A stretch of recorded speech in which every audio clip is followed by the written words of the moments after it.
ನಮಸ್ಕಾರ ಸ್ನೇಹಿತರೆ ಅಮೆರಿಕ ಮತ್ತು ಇರಾನ್ ನಡುವೆ ನಡೆಯುತ್ತಿದ್ದ ಕದನ ವಿರಾಮದ ವಿಚಾರದಲ್ಲಿ ಹೊಸ ಟ್ವಿಸ್ಟ್ ಬಂದಿದೆ.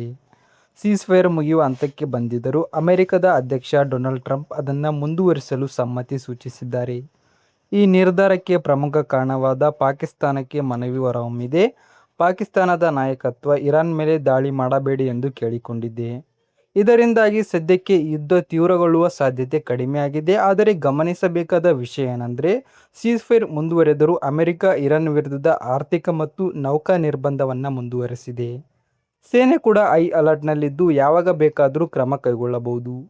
ಇತ್ತ ಇರಾನ್ ತನ್ನ ಪ್ರಸ್ತಾವನೆ ನೀಡಿದ ನಂತರ ಮಾತ್ರ ಮುಂದಿನ ಮಾತುಕತೆ ನಡೆಯಲಿದೆ. ಆ ಮಾತುಕತೆ ಯಾವಾಗ ನಡೆಯಲಿದೆ ಎಂಬುದು ಇನ್ನೂ ಸ್ಪಷ್ಟವಾಗಿಲ್ಲ. ಇದರಿಂದ ಜಾಗತಿಕ ಮಟ್ಟದಲ್ಲಿ ಕಾತರತೆ ಹೆಚ್ಚಾಗಿದೆ.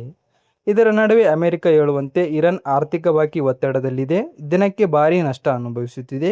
ಹೀಗಾಗಿ ಹಾರ್ಮುಜ್ ಜಲಸಂಧಿಯನ್ನು ತೆರೆಯುವ ಆಸೆ ಇರಾನ್ಗೆ ಇದೆ ಎಂದು ಹೇಳಿದ್ದಾರೆ. ಆದರೆ ಇರಾನ್ ಕಡೆಯಿಂದ ಕಠಿಣ ಪ್ರತಿಕ್ರಿಯೆ ಬಂದಿದೆ. ಅಮೆರಿಕ ಯಾವುದೇ ಷರತ್ತು ವಿಧಿಸಲು ಸಾಧ್ಯವಿಲ್ಲ, ನಾವು ಪ್ರತಿದಾಳಿ ಮಾಡಲು ಸಿದ್ಧ ಎಂದಿದ್ದಾರೆ ಅಲ್ಲಿನ ಅಧಿಕಾರಿಗಳು. ಇನ್ನೊಂದೆಡೆ ಪಾಕಿಸ್ತಾನ ಮತ್ತೆ ಶಾಂತಿಯ ಮಾತು ಹೇಳಿದ್ದು, ಮುಂದಿನ ಮಾತುಕತೆ ಮೂಲಕ ಪರಿಹಾರ ಸಿಗಬಹುದು ಎಂದು ಆಶಾಭಾವ ವ್ಯಕ್ತಪಡಿಸಿದೆ. ಇನ್ನು ಮಧ್ಯಪ್ರದೇಶದಲ್ಲಿ ಒತ್ತಡ ಹೆಚ್ಚಳ. ಕದನ ವಿರಾಮ ಇದ್ದರೂ ಇರಾನ್ ಗಲ್ಫ್ ರಾಷ್ಟ್ರಗಳಿಗೆ ಎಚ್ಚರಿಕೆ ನೀಡಿದೆ. ಯಾವುದೇ ದೇಶ ಅಮೆರಿಕಗೆ ಬೆಂಬಲ ನೀಡಿದರೆ ಅವರ ತೈಲ ಮೂಲ ಸೌಕರ್ಯಗಳ ಮೇಲೆ ದಾಳಿ ಮಾಡುತ್ತೇವೆ ಎಂದು. ಇದಕ್ಕೆ ಜೊತೆಗೆ ಇರಾನ್ ತನ್ನ ಶಕ್ತಿಯ ಪ್ರದರ್ಶನ ಮಾಡಿದ್ದು, ದೇಶದ ವಿವಿಧ ನಗರಗಳಲ್ಲಿ ಕ್ಷಿಪಣಿಗಳ ಪ್ರದರ್ಶನ ನಡೆಸಿದೆ. ಜನರಿಂದ ಅಮೆರಿಕ ಮತ್ತು ಇಸ್ರೇಲ್ ವಿರುದ್ಧ ಘೋಷಣೆಗಳು ಕೂಡ ಕೇಳಿಬಂದಿವೆ. ಇನ್ನು ಸಮುದ್ರ ಘಟನೆ ಮತ್ತು ಹೊಸ ನಿರ್ಬಂಧನೆಗಳು. ಓಮನ್ ಸಮೀಪ ಕಂಟೈನರ್ ಹಡಗಿನ ಮೇಲೆ ದಾಳಿ ನಡೆದಿರುವುದು ವರದಿಯಾಗಿದೆ. ಹಡಗಿನ ಕೆಲವು ಭಾಗಗಳಿಗೆ ಹಾನಿಯಾದರೂ ಸಿಬ್ಬಂದಿ ಸುರಕ್ಷಿತವಾಗಿದ್ದಾರೆ.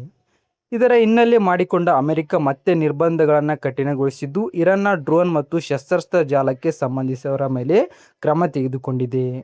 ಇನ್ನು ಇಸ್ರಾನ್ ಲೆಬನಾನ್ ಸಂಘರ್ಷ. ಇಸ್ರೇಲ್ ಮತ್ತು ಹೆಜ್ಬುಲ್ಲಾ ನಡುವೆ ಮತ್ತೆ ಉದ್ವಿಗ್ನತೆ ಹೆಚ್ಚಾಗಿದೆ. ರಾಕೆಟ್ ದಾಳಿಗಳು ನಡೆದಿದ್ದು, ಎರಡೂ ಕಡೆಯಿಂದ ಪ್ರತಿದಾಳಿ ನಡೆದಿದೆ. ಇದರಿಂದ ಕದನ ವಿರಾಮದ ಭವಿಷ್ಯ ಪ್ರಶ್ನಾರ್ಥಕವಾಗಿದೆ. ಇತರೆ ಪ್ರಮುಖ ಬೆಳವಣಿಗೆ ನೋಡೋದಾದರೆ, ಭಾರತ ವಿರುದ್ಧ ಅಂತಾರಾಷ್ಟ್ರೀಯ ವೇದಿಕೆಯಲ್ಲಿ ಕೆಲವು ಆರೋಪಗಳು ಕೇಳಿಬಂದಿವೆ. ಪಾಕಿಸ್ತಾನ ತನ್ನ ಹೊಸ ಕ್ರೂಸ್ ಮಿಸೈಲನ್ನು ಪರೀಕ್ಷೆ ಯಶಸ್ವಿಯಾಗಿ ನಡೆಸಿದೆ. ಸೌದಿ ಅರೇಬಿಯಾ ಪಾಕಿಸ್ತಾನಕ್ಕೆ ಆರ್ಥಿಕ ನೆರವು ನೀಡಿದೆ. ಮೆಕ್ಸಿಕೋದಲ್ಲಿ ಅಪಘಾತದಲ್ಲಿ ಅಮೆರಿಕದ ಅಧಿಕಾರಿಗಳು ಮೃತಪಟ್ಟಿರುವ ವರದಿ ಬಂದಿದೆ. ಯುರೋಪ್ ಮತ್ತು ಏಷ್ಯಾದಲ್ಲಿ ರಾಜಕೀಯ ಚರ್ಚೆಗಳು ಮತ್ತು ಪ್ರತಿಭಟನೆಗಳು ಜೋರಾಗಿವೆ. ಒಟ್ಟಿನಲ್ಲಿ ನೋಡೋದಾದರೆ ಮಧ್ಯಪ್ರಾಚ್ಯದಲ್ಲಿ ಪರಿಸ್ಥಿತಿ ಸದ್ಯ ಶಾಂತವಾಗಿದೆ ಅನಿಸಿದರೂ ಒಳಗೊಳಗೆ ಒತ್ತಡ ಮುಂದುವರೆದಿದೆ.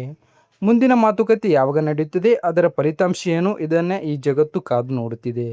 ಸ್ನೇಹಿತರೆ, ಇವತ್ತಿನ ಮಾಹಿತಿ ಇಷ್ಟ ಆಗಿತ್ತು. ವಿಡಿಯೋ ಹೆಲ್ಪ್ಫುಲ್ ಅನ್ಸಿದ್ರೆ ಲೈಕ್ ಮಾಡಿ, ನಮ್ಮ ಚಾನಲ್ ಸಬ್ಸ್ಕ್ರೈಬ್ ಮಾಡಿ.